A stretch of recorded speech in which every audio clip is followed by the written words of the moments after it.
ಆರ್ಥಿಕ ಸಂಕಷ್ಟಗಳು ದೂರವಾಗಿ ನಮ್ಮ ಮನೆಯಲ್ಲಿ ಸದಾಕಾಲ ಲಕ್ಷ್ಮಿ ನೆಲೆಸಿರಬೇಕೆಂದರೆ ಈ ಸುಲಭವಾದ ನಿಯಮಗಳನ್ನು ಪಾಲಿಸಿ ನೋಡಿ.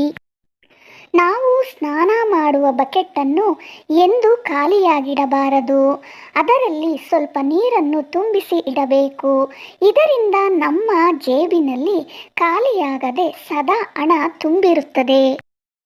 ನಾವು ಸ್ನಾನ ಮಾಡಿದ ಮೇಲೆ ಮೊದಲು ಬೆನ್ನನ್ನು ಒರೆಸಿಕೊಳ್ಳಬೇಕು.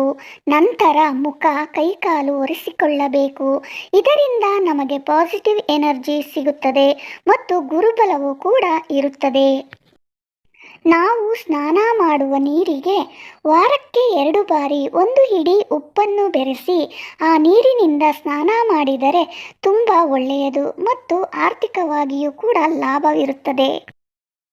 ಗುರುವಾರ ನಾವು ಸ್ನಾನ ಮಾಡುವ ನೀರಿಗೆ 1 ಚಿಟಿಕೆ ಅರಿಶಿಣವನ್ನು ಸೇರಿಸಿ ಸ್ನಾನ ಮಾಡುವುದರಿಂದ ಲಕ್ಷ್ಮಿಯ ಕೃಪೆ ನಮಗೆ ಸಿಗುತ್ತದೆ.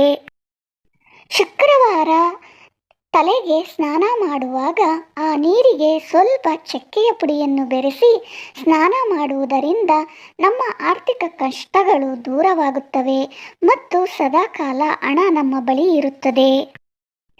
ನಮಗೆ ಲಕ್ಷ್ಮೀ ಕೃಪೆ ಸಿಗಬೇಕಾದರೆ ನಮ್ಮ ಸ್ನಾನದ ಮನೆಯ ಬಾಗಿಲನ್ನು ಯಾವಾಗಲೂ ಮುಚ್ಚಿಡಬೇಕು.